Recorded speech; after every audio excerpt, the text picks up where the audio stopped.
On va parler de VF et de VO, vidéo qui n'était pas du tout prévue, vidéo qui est à chaud et il faut qu'on en parle, que ce soit pour les films et les séries, mais aussi pour les animés, les films d'animation, les séries animées, etc. Ça fait longtemps que je vais faire une vidéo dessus et comme Monsieur Régé le Goria nous a fait un petit truc sur X, anciennement Twitter, je me dis ouais, je vais répondre à 100 vidéos parce que j'ai commencé à répondre un petit peu en texte, mais il faut qu'on en parle plus parce que pour moi c'est assez important.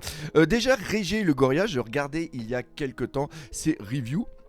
Je valide certaines visions qu'il a de cinéma, mais je le regarde surtout pour me fendre la gueule parce qu'il est tellement... Je sais, j'arrive pas à trouver un qualificatif par rapport à cette personne, mais le mec, j'ai l'impression qu'il se dit tiens, je vais écrire des trucs pour faire rager les gens et comme ça permet d'avoir une existence et de faire des stats et de montrer ma vision que j'ai de la vie. Parce que pour moi, ce mec-là, Régé le Goria, c'est un mec, il fait partie de ces cinéphiles, j'ai aussi des amis comme ça, qui ont la vraie vision du cinéma et que toi, pauvre mec lambda, t'es tellement dans l'erreur que presque j'ai l'impression des fois que c'est un combat que le mec il a pour nous montrer le vrai sens de la vie, mais sauf qu'il a pas compris que lui il fait partie d'une minorité et que nous, mec lambda, parce que oui je vais utiliser mec lambda, je suis un mec lambda hein. Et ce Régé le Goria, il a fait un truc, il a marqué sur X, anciennement Twitter, pour rappel, le seul intérêt de la VF est marketing. Et là j'ai fait what? Mais qu'est-ce qu'il dit le monsieur? Alors après il dit arrêtez vos excuses bidons d'accessibilité. C'est une question d'argent. La preuve est que ça ne concerne quasiment que les grosses productions. Alors, la question d'accessibilité, oui, c'est vrai que ça me concerne parce que le monsieur là, lambda, c'est un monsieur qui est dyslexique et il a eu énormément de mal à lire et c'est vrai que regardant énormément d'animés en japonais au début ça a été une véritable et c'est toujours une véritable galère à lire parce que mon cerveau il veut pas. Bon enfin bref ça c'est un détail et après c'est marqué la VF peut aider quelques personnes avec des soucis de lecture.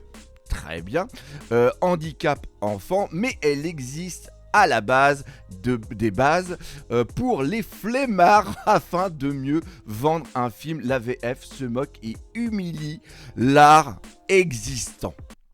Waouh! Alors encore une fois, un petit rappel, on va parler de la VF au niveau des films et aussi de la VF-VO au niveau de ce qui s'appelle les animés et tout ça pour dire si je suis pour ou contre. La VF au niveau des films, c'est nécessaire. Pourquoi? Parce que premièrement, et ça c'est vraiment très important, c'est très bien fait. Et c'est très bien fait depuis très longtemps.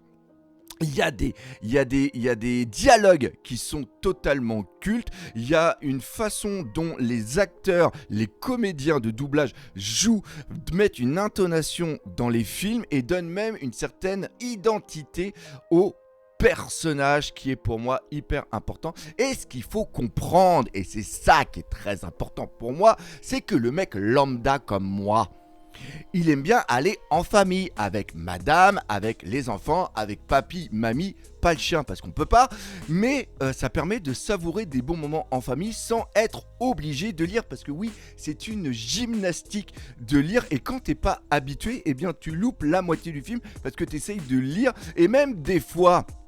Quand tu as la VF, enfin les sous-titres qui sont faits, des fois ça correspond pas totalement à ce que dit la personne. Et donc oui, 80% des personnes comme moi qui sont des personnes lambda vont au cinéma pour passer du bon temps et on accepte la VF parce que la VF est vraiment très bien faite. Après il y a l'autre truc qu'il dit, c'est que les autres pays le font. Alors pourquoi pas nous? Hein, nous c'est que le marketing, c'est que le pognon. Et bien j'ai fait quelques petites recherches et il semblerait qu'en Italie, en Espagne et en Allemagne, et ben il y ait quand même beaucoup, je crois que ça doit être aux alentours de entre 60 et 82% des personnes préfèrent regarder en version de leur langue à eux, c'est-à-dire qu'un film anglais en Allemagne va être sous-titré, enfin va être doublé en allemand, etc. par rapport aux différents pays. Et ça c'est normal. Les pays par exemple où il y a beaucoup de VO, c'est des pays où la langue anglaise est déjà mise en avant au niveau de l'école. Et donc les enfants quand ils grandissent, ils parlent souvent anglais. Les parents parlent aussi anglais en plus de leur langue. Et donc ils n'ont pas d'effort. Nous, on est des putains de Français qui sommes des putains de feignasses et nous, on est bien avec notre français. Je dis pas que c'est bien, hein, ça serait mieux de mieux comprendre l'anglais pour une totalité des personnes, mais c'est pas en nous. Et donc, on garde notre VF et notre VF, en plus, c'est ça qui est vraiment très important, c'est que notre VF, bordel de Dieu, elle est géniale. Je connais des comédiens de doublage, j'ai parlé avec eux, les mecs, ils s'investissent et c'est agréable de regarder des films en français. De plus anciens, tout ce qui était de base, on reprend des fois des dialogues entre amis. Souvent, même les textes qui vont être utilisés, ils vont être travaillés. Maintenant, on va prendre d'un autre côté tout ce qui est animé, film d'animation, série animée, je les regarde en VO. Et là, tu te dis, mais t'es complètement con. Pourquoi, vu que toi, t'as un pro VF au niveau des films et au niveau des séries, pourquoi tu vas pas regarder les animés en VF? Eh bien oui, j'ai grandi justement avec le Club d'Arrêté, c'était que en VF, c'était vraiment excellent. Mais quand j'ai goûté vraiment aux animés en version originale, c'était différent. Pourquoi? Parce que pour moi, la langue... Excusez-moi. Pour moi, la langue japonaise n'a pas du tout la même sonorité, mélodie au niveau des oreilles que par exemple ce que va être l'anglais et le français. Et le fait de regarder un animé en japonais va donner plus, ça va donner une sorte d'identité qui va vraiment être propre. Je ne sais pas comment, c'est une sorte de ressenti qui est vraiment important, mais encore une fois, c'est par rapport à la langue japonaise qui a énormément de fluctuations au niveau de la tonalité qui va donner en plus une très très grande émotion, et l'émotion va être beaucoup plus véhiculée par rapport à comment parle un japonais dans sa manière justement d'exister que un doubleur qui, avec toute la passion et le travail, le professionnalisme qu'il va mettre dedans, ne va pas donner une telle intensité dans le dialogue. Pourquoi? Parce que ce n'est pas parce qu'il travaille mal, c'est parce que la langue française ou même la langue américaine est totalement différente. Tiens, regarde, petite parenthèse aussi, il est pour moi absolument impossible au niveau des oreilles d'écouter Dragon Ball ou One Piece en américain. Donc, je regarde la VO, mais je n'en fais pas un cheval de bataille en disant à mes amis ou quoi que ce soit, fais pas chier, tu regardes en VF les films d'animation ou les séries animées, tu loupes plein de choses, arrête d'être con et tout ça parce que t'es une putain de feignasse, parce que tu sais pas lire ou que tu veux pas prendre l'effort de lire. Si lui, il kiffe, parce que c'est ça peut-être le plus important. Le plus important, c'est de kiffer l'œuvre telle que toi, tu es pour la kiffer. On est tous différents. Il y a une majorité de mecs comme moi qui vont être des personnes lambda. Et encore une fois, de dire que quelqu'un est lambda, ce n'est pas un défaut. C'est être à peu près normal, d'avoir une conscience à peu près normale. Et je ne vais pas faire mon puriste, je ne vais pas m'en faire mon cheval de bataille en disant tu n'es qu'un pauvre connard qui n'a rien compris parce que tu ne regardes pas en VO, tu détruis l'art.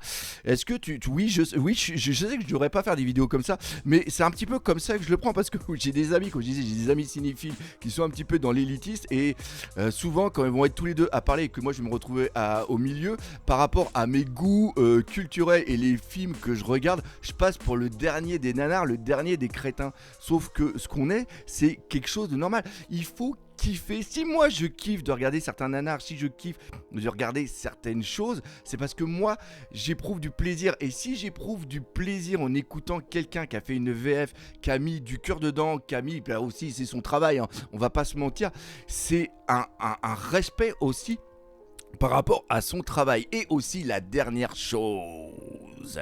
Là, par exemple, il va y avoir Demon Slayer qui va sortir en film, et je crois pas qu'il va être traduit directement au niveau de l'avant-première, je sais plus, et on va aller le regarder justement avec le mini-doc, qui est mon fils, on va aller le regarder en japonais sous-titré, et ça va être aussi un gros kiff, mais il m'est déjà arrivé, par exemple, on a été voir le film Red, on a été le voir en japonais, on a été le voir aussi en français, pour justement kiffer. Et aussi la dernière chose, que le monsieur il est pas content, il dit c'est à cause des crétins comme vous qui sont des flemmards, qui sont pas capables d'utiliser leur cerveau pour lire et regarder un film en même temps que nous, on n'a pas nos films en VO, parce qu'il n'y a pas de film en VO dans les cinémas français.